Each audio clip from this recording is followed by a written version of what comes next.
नमस्कार दोस्तों, आपका हमारे इस YouTube चैनल जनता ही जनार्दन पर हार्दिक स्वागत है। दोस्तों, अपने सहयोगी दलों के दम पर भाजपा ने सरकार का गठन तो कर लिया, लेकिन गठबंधन की ये सरकार कब तक और कहां तक चल पाएगी, इस बात का संशय अभी कायम है।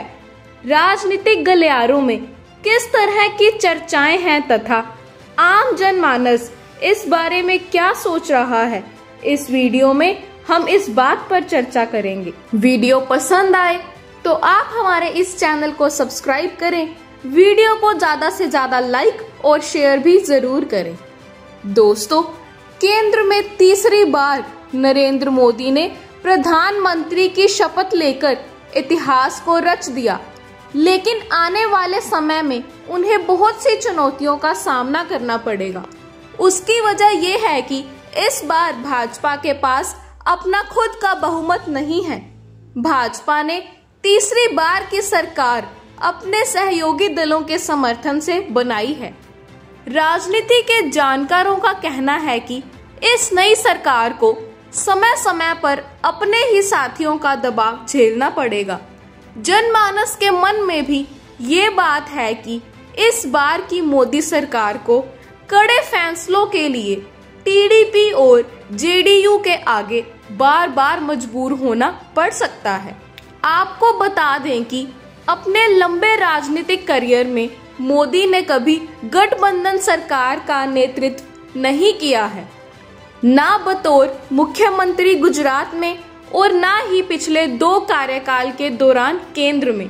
एक जमाना था जब केंद्र में भाजपा सरकार थी, जिसके प्रधानमंत्री स्वर्गीय अटल बिहारी वाजपेयी थे। उस समय की सरकार को भाजपा सरकार के नाम से पुकारा जाता था, किंतु बीते कुछ वर्षों से केंद्र में भाजपा सरकार की बजाय मोदी सरकार बन चुकी थी। भाजपा के ही एक बड़े वर्ग को दरकिनार कर मोदी है तो मुमकिन है के नारे लग रहे थे। 2024 का लोकसभा चुनाव भी नरेंद्र मोदी ने अपने ही कंधों पर लड़ा।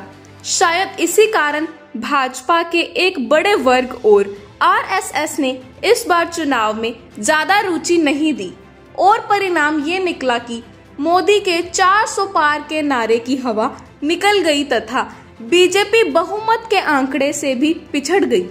इस चुनाव में भाजपा को मात्र 241 सीटों पर ही संतोष करना पड़ा।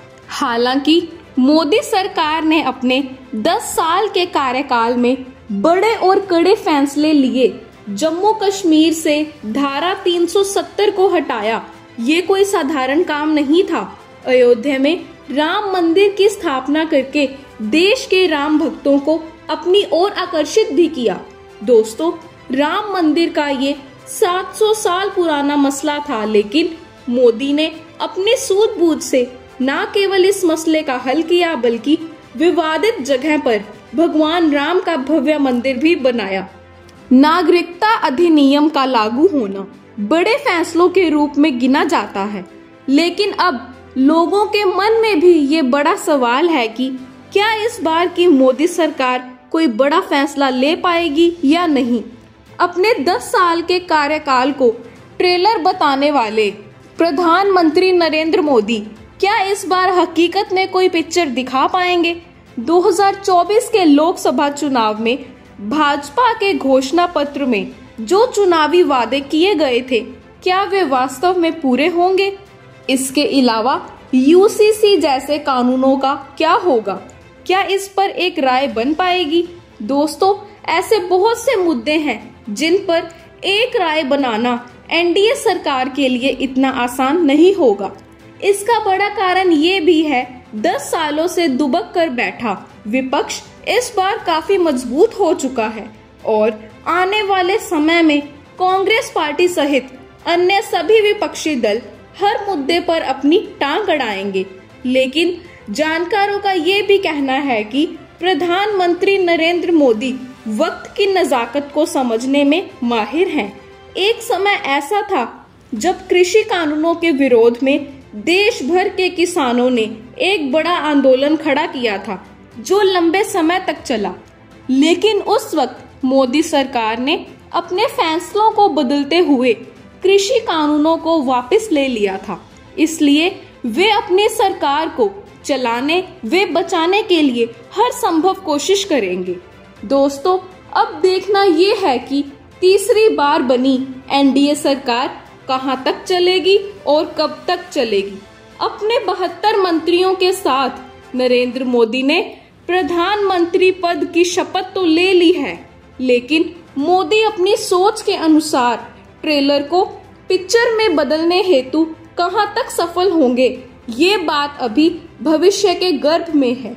दोस्तों, इस वीडियो में इतना ही। मिलते हैं एक नए वीडियो के साथ। तब तक के लिए आप सबका बहुत बहुत धन्यवाद।